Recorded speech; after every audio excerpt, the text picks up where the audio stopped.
Welcome to Nursing Simplified, the smart way to survive nursing school. Hello, friends. Welcome to today's episode where we are going to break down a huge topic in hypertension and fluid regulation, the Renin Angiotensin Aldosterone System, or RAAS. This system plays a massive role in blood pressure, and by the end of this, you'll know not only how it works, but also which medications target each part of the process.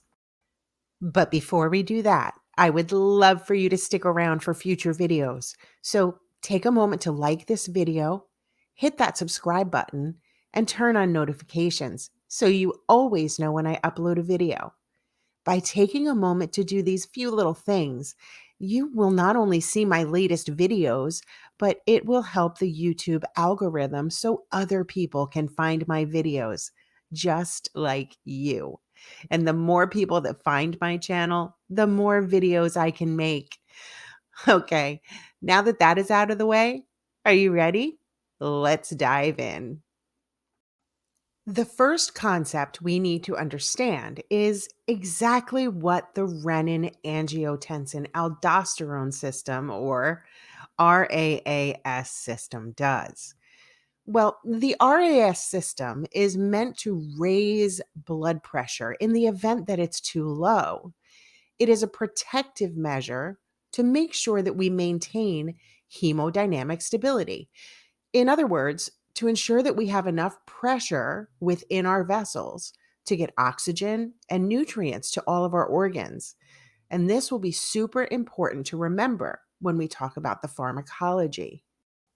Did you know that the kidneys filter about 120 milliliters of our blood every single minute, which, by the way, is called the filtration rate?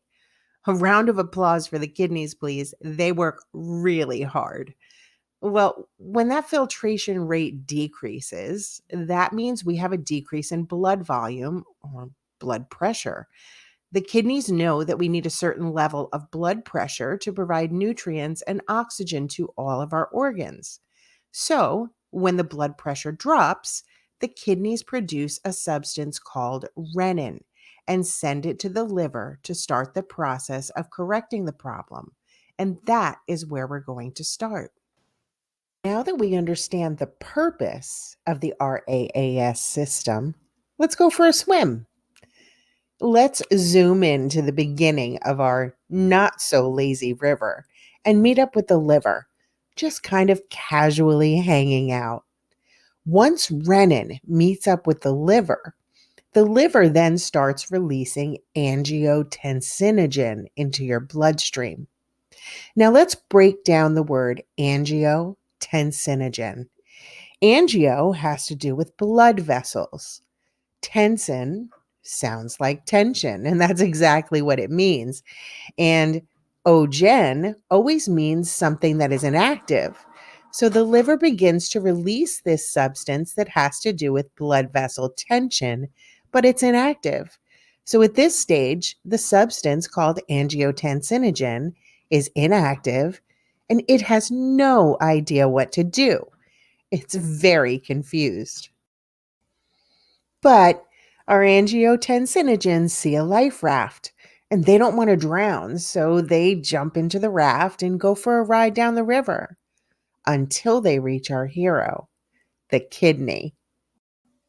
Our little angiotensinogens jump off the raft to see what's going on at the kidneys, and they're about to find out. The kidneys release renin again, and in this case, renin is doing double duty. Think of renin as the spark that activates the angiotensinogen. Renin is going to help these little fellas grow up. So when renin activates, kapow! Our little angiotensinogens have been converted to angiotensin 1. But angiotensin 1 still needs a little help to fully activate. Plus, they're pretty tired from all of this activity. Oh, look how tired these little guys are. But lazy isn't going to help us out here. So it's back in the raft for angiotensin 1. These little sleepyheads will take a nap while they keep floating until they reach the lungs. And here is where something really interesting happens. The lungs have these little receptors on them where the enzyme, angiotensin converting enzyme, or ACE, steps in. Angiotensin 1 then binds to these receptor sites. And when they do, bam, ACE converts angiotensin 1 into angiotensin 2, making it ready for action. Now, angiotensin 2 is on fire, and this is where the magic really happens. Picture this as the signal to get your blood pressure back up. And here's how it happens. First, some of the angiotensin 2 heads over to the blood vessels. The blood vessels have their own little receptors on them. And when angiotensin 2 fires up these receptors, it causes blood vessels to constrict or narrow, which increases blood pressure.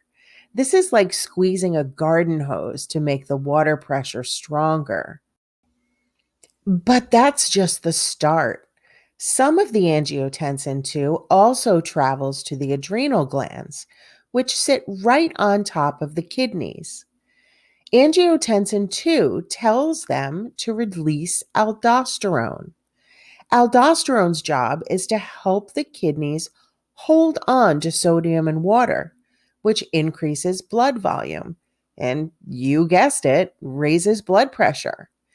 With more sodium and water in the bloodstream, blood pressure goes up. It is a powerful feedback system designed to keep your blood pressure stable, even if your body's fluid balance shifts. And finally, angiotensin 2 makes a final stop at the pituitary gland. When angiotensin 2 fires up the pituitary gland, it releases antidiuretic hormone, or ADH. ADH then signals the kidneys to reabsorb even more water. This boosts blood volume and increases blood pressure. Now, before we talk about the medications that work on the RAAS system, let's talk about what we've learned so far. The kidneys release renin when they sense blood pressure is low or blood volume is low. The liver then releases angiotensinogen into the bloodstream, which is then converted by the kidneys, which release renin to convert it to angiotensin 1. And then angiotensin 1 binds with receptor sites on the lungs to convert it to angiotensin 2. Angiotensin 2 then works by constricting the blood vessels, releasing aldosterone, and releasing ADH. And all of these processes work together to raise blood pressure. And the medications we're going to be talking about that target the RAAS system are going to be antihypertensives. Because if we can block a step in the process of the RAAS system, then effectively we can reduce blood pressure. All right, now for the part you'll need to know in the clinic. Antihypertensive medications that target the RAAS system help us manage high blood pressure by blocking the system at various points. And here's the rundown. First up, ACE inhibitors like lisinopril and enalapril. ACE inhibitors prevent angiotensin 1 from ever becoming angiotensin 2. And without angiotensin 2, the adrenal glands are not signaled to secrete aldosterone. Without aldosterone, there's no signal to the pituitary to release ADH. So less angiotensin 2 means less vasoconstriction as well, lower blood pressure, and reduced workload on the heart. By stopping angiotensin II formation, there's also nothing to fill the receptors on the blood vessels that cause vasoconstriction. This will help keep blood vessels relaxed so blood pressure doesn't go up. Next, we're going to talk about angiotensin II receptor blockers, or ARBs, like losartan and valsartan. ARBs work by blocking angiotensin II from binding to its receptors. Even though angiotensin II is floating around, it can't cause vasoconstriction or signal for aldosterone release, so blood pressure stays down. And finally, there are aldosterone antagonists like spironolactone and eplerenone, which specifically target aldosterone receptors in the kidneys. Now, in this case, angiotensin II was actually able to signal the release of aldosterone from the adrenal glands. But the receptors on the kidneys have been filled by the aldosterone antagonists. And by blocking aldosterone, these meds help your body release sodium and water instead of holding on to them, which lowers blood volume and blood pressure. And now for the pharmacology recap. ACE inhibitors block the receptors on the lungs that convert angiotensin I to angiotensin II. This leaves angiotensin in that inactive, sleepy state, so it can't raise blood pressure. ARBs sneak in and fill up the receptors on the blood vessels. With those receptors already filled, angiotensin II can't attach to the receptors, so blood pressure is not raised. ARBs do double duty because they also stop the process that signals the release of aldosterone by the adrenal glands. And without aldosterone, the pituitary gland doesn't release ADH that tells the kidneys to hold on to that water. So blood pressure is not raised. And finally, aldosterone antagonists fill the receptor sites on the kidneys, which blocks aldosterone from getting in there. So the kidneys don't release renin. And without renin, the pituitary doesn't release ADH. So the kidneys continue to get rid of excess sodium and water, and blood pressure is not raised. The main concept here is that each of these drug classes work on a different part of the RAAS system, which is meant to raise blood pressure. But by blocking the full potential of the RAAS system, blood pressure remains lower. The RAAS system helps raise blood pressure. And when it gets too high, we have medications that can step in and bring things back to balance. Whether it's ACE inhibitors, ARBs, or aldosterone antagonists, each med targets a specific step in the system. And knowing how these work can help you make the right choices for patients and improve their health. If you enjoyed this video or you learned something, please take a moment to click that like button right now. This helps other nurses and students like yourself find our videos.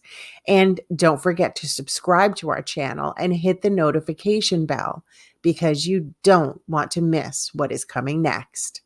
And let me know in the comments what other systems you'd like to learn about. I hope this video helped you gain knowledge and confidence. But if you are ever feeling discouraged, I want you to remember you are beautiful, you are needed, you are loved, you are strong, and most of all, dear friends, you are enough. You have chosen one of the most difficult, selfless, yet rewarding careers that you could possibly choose. Now go out there and be the amazing nurse you were meant to be. And remember, nursing is a work of heart. See you in the next video. Bye-bye.